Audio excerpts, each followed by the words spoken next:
अहिल्यानगर जिल्ह्यातील ताजा घडामोडी बघण्यासाठी आजच रोखोक या वृत्तवाहिनीला सबस्क्राइब करा, लाईक करा आणि शेअर करा।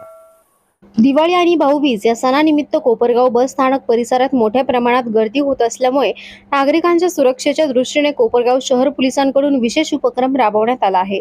पोलीस निरीक्षक रामकृष्ण कुंभार आणि त्यांच्या पथकाने गुरुवारी 23 ऑक्टोबर 2025 रोजी बस स्थानक परिसराला भेट देत प्रवाशांशी संवाद साधला। यावेळी नागरिकांना आपली पाकिटे, दागिने आणि मौल्यवान वस्तू सुरक्षित ठेवाव्यात, तसेच परिसरात कोणतीही संशयास्पद व्यक्ती आढळल्यास तात्काळ ड्युटीवरील पोलिसांना कळवावे असे आवाहन करण्यात आले आहे। याच दरम्यान पोलीस निरीक्षक रामकृष्ण कुंभार यांनी बस आगारप्रमुख बनकर यांच्याशी चर्चा करून बस स्थानक परिसरात सुरक्षेची विशेष काळजी घेण्याच्या सूचना दिल्या। भाऊबीज आणि दिवाळीच्या काळात अनेक नागरिक प्रवास करून गावी परततात, त्यामुळे बस स्थानक परिसरात होणाऱ्या गर्दीचा फायदा काही चोरटे घेतात। या पार्श्वभूमीवर नागरिकांच्या सुरक्षेसाठी कोपरगाव पोलिसांकडून दक्षता मोहीम राबवण्यात येत आहे। त्यांच्या या उपक्रमामुळे नागरिकांकडून पोलिसांचे कौतुक केले जात असून पोलिसांचा हा नागरिकाभिमुख दृष्टिकोन खऱ्या अर्थाने जनतेचा विश्वास जिंकणारा ठरत आहे। प्रतिनिधी हाफिज शेखसह शहबाज कुरेशी, कोपरगाव।